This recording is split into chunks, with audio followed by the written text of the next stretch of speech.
All right, everyone, just out in the shop today working on Project Blown 29, and today is paint day on all the chassis and the suspension parts, the frame, suspension parts, the rear end, the front axle, all that kind of stuff, because I'm going to paint it the same color as the car.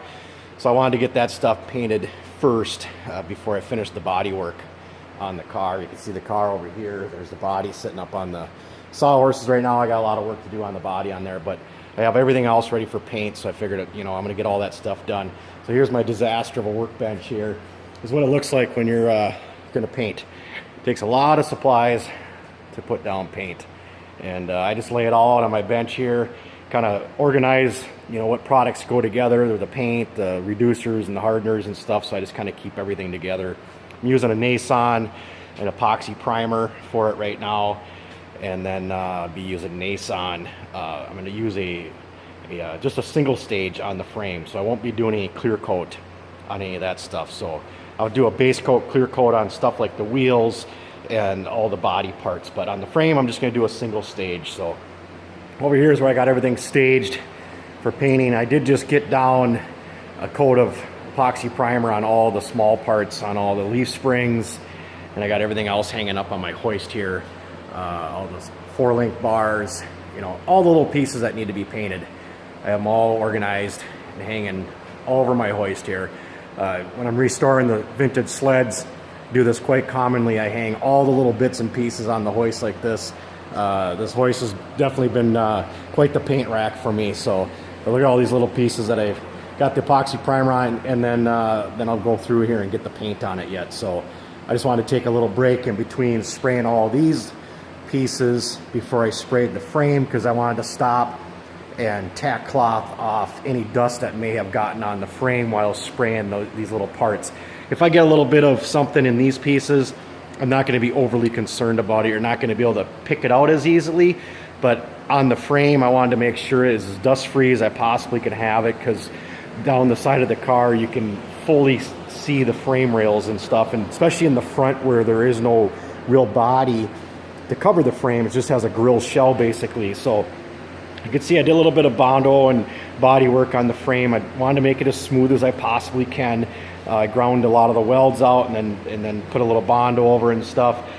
Just like I said, I'm just trying to end up with a very nice smooth finish when it's all done. And so when you see it underneath the car, because you'll be able to easily see the frame, I just want it to kind of blend in, to kind of look like the body, So right now I have it upside down, and I put this little deal together this morning. It's 2 engine stands, and right now I'm in here filming by myself, so I'm not going to try and rotate this thing by myself, but it works out really great.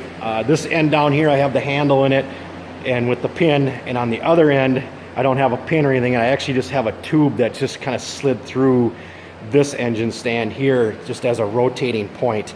And I used my best cobbling skills this morning and cobbled this thing all together. But it's going to make my job painting this frame so much easier. I can spray the bottom and then rotate it and then spray the top and the sides and everything a lot easier than, say, hanging it like I have the parts hanging over there.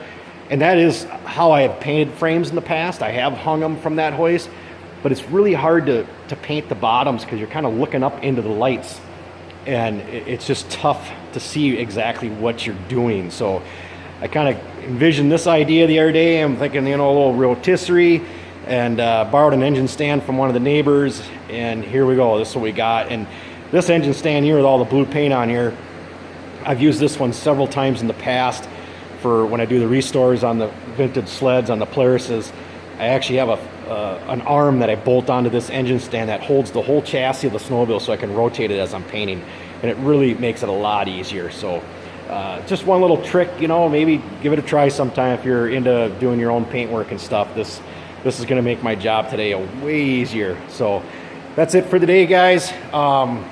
Maybe I'll shoot another video after I get all the paint on, but I just got to kind of crack at it here and keep going with it. It's already late in the day. It's already like 2 o'clock. I was hoping to be a lot further along, but it just took a long time this morning getting everything finally prepped to make sure it was ready for paint. It seems like you're ready, and then you start going through everything.